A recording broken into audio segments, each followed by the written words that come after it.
So yeah, this is again a little favorite section of mine. It's one of my favorite young contemporary artists, Arshi Ahmadzai, and perhaps one of the few that are not resident in India, and she's of Afghani origin. And I think I'll put Shruti into the deep end here, or throw her into the deep end rather, because I love these works, and this was an artist that she discovered through the collection. Yes. Shruti has spent most of her career researching dead artists, so when we give her live ones, it's a little bit more challenging. No, we need living, working, young artists. But Arshi, just to give you a brief background, is Afghani, as I said, and has lost her home multiple times. The Taliban with the first coming, and then with the second coming, and so this kind of body of work for me is very important, just in a lost home, and what home can mean, especially for those who are forced to flee. Yeah. And so I'll hand over to Shruti and tell her why she chose these particular works. There are, I think, one or two more in the collection, and Yes. So there is certainly this aspect of loss, which is strongly there. Arshi is, like you said, as you said, part Afghani parent ancestry. Also lives in India, or is originally from Najibabad, and I mainly wanted these works here to examine how she was using language. She uses a lot of Urdu and Farsi. Some of it seems like poetry, much of it is just prose, but not all of it legible, as sort of ways to assert or state, if not stake, claim to identity, and how in our cultural outputs, markers, poetry or literature are built, heritage. If you're like, she's done a whole lovely series on the gardens in Kabul, because of Kabul being home. The Babar's gardens, exactly. The one that Babar laid, which connect to, like a pan-Indic, or at least up to the Deccan Mughal monuments. This idea of heritage, what is one's identity, and that is decidedly a space which is home. So another sort of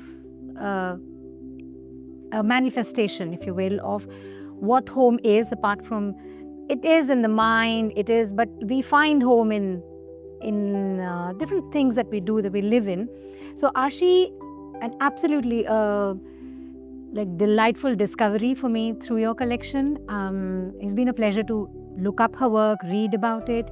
So she uses script, but she also has some set motifs. So you see the heart, which is here in this work, which appears a lot in many works. There's a chair. She uses others, I think, as pomegranate.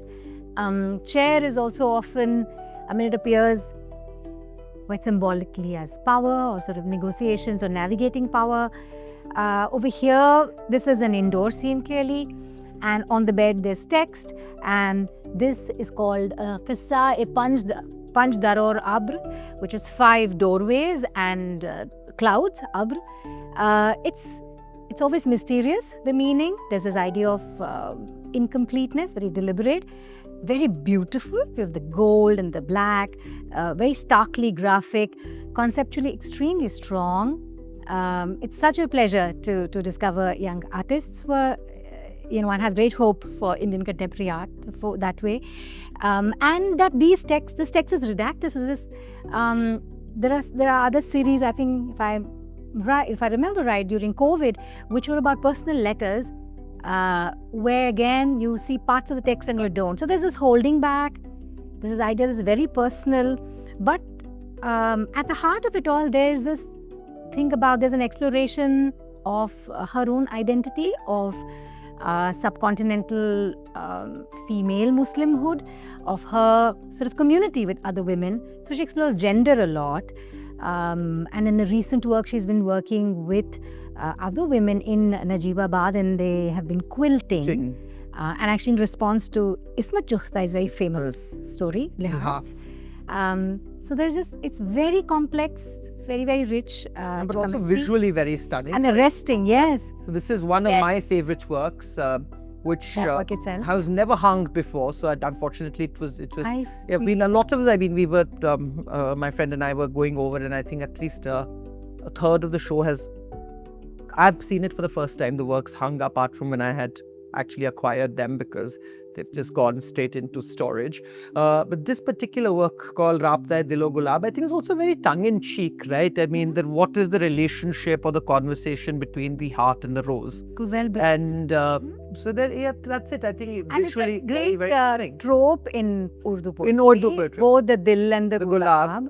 gulab. And the dil is very almost triumphantly holding up. So And the dil almost looks like a little vase as well in bits, no?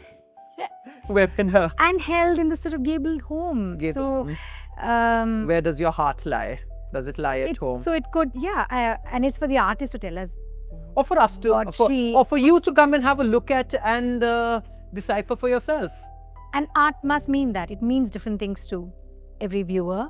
But that's how it's in this sort of grouping. So idea of maybe identity and